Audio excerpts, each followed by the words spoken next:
닷새 동안의 집중호우로 전국에서 18명이 숨지고 9명이 실종되는 등 큰 피해가 발생한 데 대해 정부는 가용한 모든 수단을 동원해 피해 복구에 나서겠다고 밝혔습니다.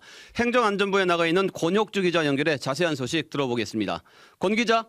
네, 행정안전부에 나와 있습니다. 네, 무엇보다 인명 피해가 많은 게 안타까운데요. 피해 상황이 바뀐 게 있습니까? 네, 인명 피해 상황은 어제 저녁 9시 이후 아직 바뀐 게 없습니다. 실종자 수색 작업이 진행 중이어서 피해 상황이 달라질 수 있는데 오늘 낮 동안 실종자를 찾았다는 소식은 없었습니다. 중앙재난안전대책본부에 따르면 지난 16일부터 이어진 닷새간의 집중호우로 지금까지 18명이 숨지고 9명이 실종된 상태입니다. 산사태가 발생한 경남 산청에서 가장 많은 10명의 사망자가 나왔고요. 이에 경기 가평에서 2명, 충남 서산에서 2명, 경기 오산과 포천, 충남 당진, 광주 북구에서 각각 1명씩의 사망자가 발생했습니다. 실종자는 가평과 산청에서 각각 4명, 광주 북구에서 1명씩 발생한 상황입니다.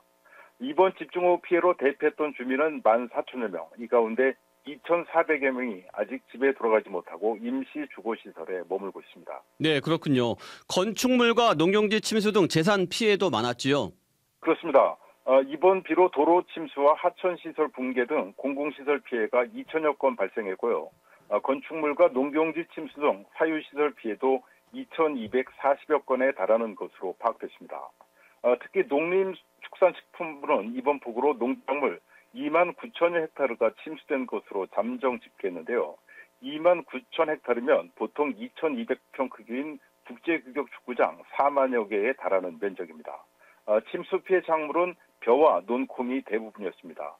가축도 총 157만 마리가 피해를 입은 것으로 집계됐는데요. 닭 142만 마리, 오리 14만여 마리, 이외 돼지와 소 수백 마리가 폐사한 것으로 파악됐습니다. 네, 마지막 질문 드리겠습니다. 피해 복구가 잘 이루어져야 할 텐데 정부 대책은 어떻습니까?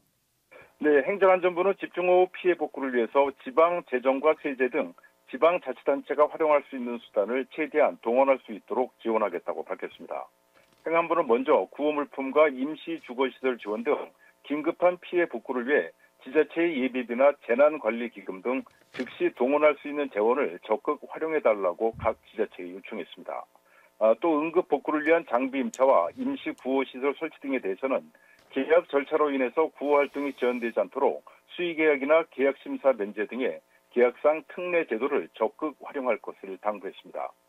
또 침수 차량에 대한 자동차세 면제와 주택, 축사, 농기계 등을 다시 취득하는 경우 취득세, 등록면허세 면제 등이 이루어지고요. 특별 재난지역으로 선포된 지역 주민이 입은 피해에 대해서는 추가로 지방세를 감면하는 방안도 추진됩니다.